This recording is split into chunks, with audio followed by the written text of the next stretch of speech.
Hi everyone, it's Nightfire22 here. I hope you guys are all well. Welcome to some more chess. Okay, just seeking 1100, 1300, and we've got Cyrus the Great to 1249. So this guy's rated pretty high. I'm currently rated 1230, and I do not know what kind of flag that is. Because he started out with e4. I'm just going to go ahead with the Sicilian defense. Hopefully get a new variation of the Sicilian in. Okay, so he's played the bishop to c4 variation. I'm going to have to look that up because I don't know what it's called. But let's just play e6, making the bishop look bad. And now I've got some kind of Morris Smith gambit going on. So now I play knight c6, I get a tempo. And then hopefully play knight f3. And then possibly play a pawn up to d5. And I think we have a very comfortable game. Okay, in the opening. But he's made that quite hard for us to do. I think we should just get our bishop out first. Okay, so if we do play d5, pawn takes. Okay, it's pinned down on knight anyway. So let's go ahead and get castled in this position, and then hopefully try and kick that bishop away after a while. He might be one of the players which just takes immediately. Okay, so he's played his knight down, so he's planning to play pawn to e5, so we need another defender, namely the queen. So let's put the question to the bishop, and then if he does ever play e5, then we can always have a double attack, and we have two defenders on e5 instead of one, hence the queen being here. Okay, so I feel that my rating is very high at the minute. It's kind of weird because it was at 1,000 for like a year, and then it was at 1,100 for a few months, and then it sort of gradually went up over the course of a few weeks to another rating. Okay, so now let's think about this. Okay, what do we want to do? We want to get our bishop out. Actually, I like the idea of fianchettoing. So I'm thinking of playing a6 and then b5, and then actually fianchettoing the bishop on the queen side. Because it's going to be quite hard to get that one out, as this d5 move isn't going to be very attractive. Oh, this is going to be interesting.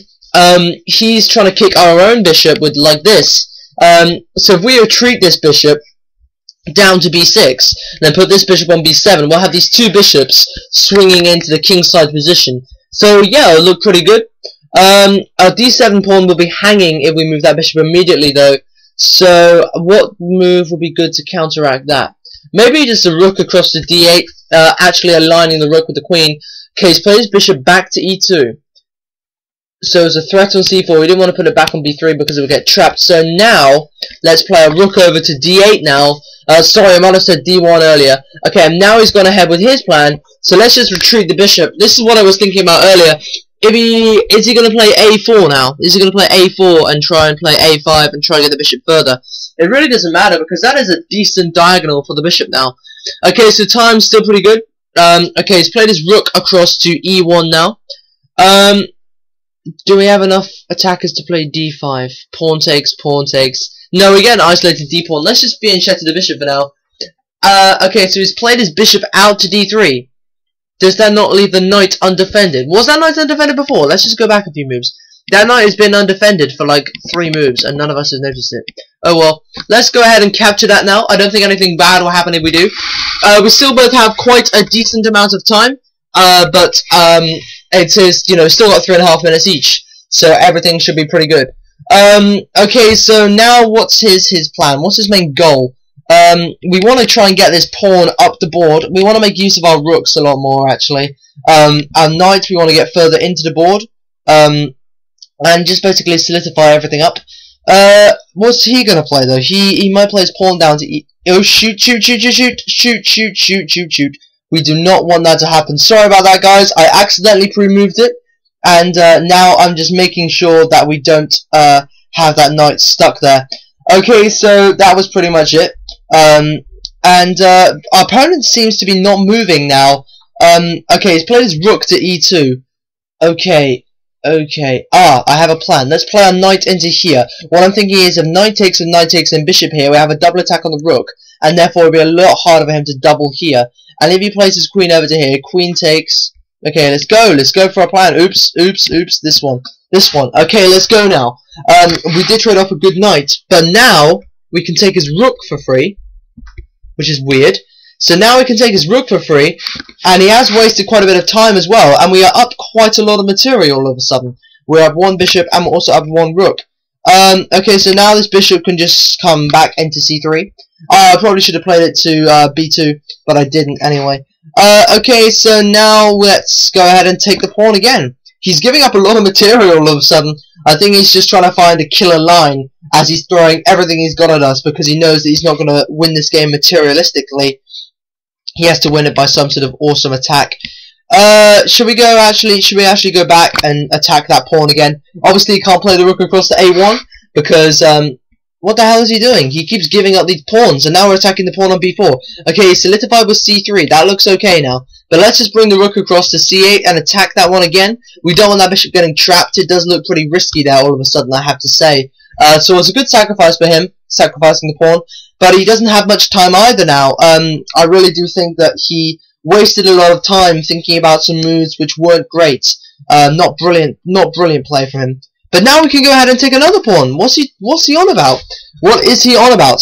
Okay, so coming into the end game, we've only lost one pawn compared to his let's just solidify now.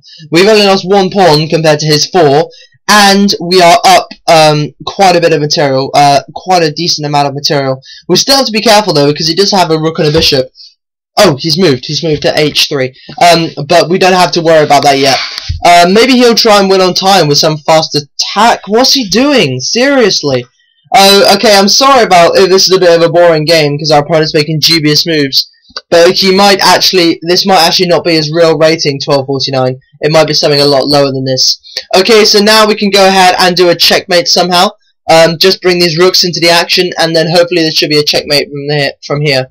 Okay, so this is what I'm talking about. He's going for an attack and a half, sorting out everything.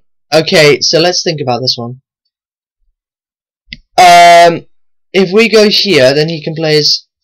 Okay, let's go here, and then we play the rook, then we play the bishop to d4, and then we play the rook back here, and that should be mate. Okay, I don't know what you can actually do to threaten that, but that was checkmate. Wow, wow. His rating, I think, was, just then, it was 1249. So that was his genuine rating. I'll check out how many games he's won and lost in a minute. But that was a very, very strange game. Just a lot of weird sacrifices going on as well. Okay, so that was a pretty decent game. It was a very easy game to win. I didn't have to think hard about the moves at all. And he was quite a high opponent for me as well. But the first mistake, he just played a bit fast and gave up the rook. Then he gave up the pawn. And he also lost his bishop earlier on. And from there, we just he exposed his own king by trying to promote his pawns, and that was quite an easy checkmate from there. Alright, so thanks very much for watching, everybody. I've been KnifeFighter22. I wish you good luck with your chess, and I'll see you next time. Goodbye, everyone.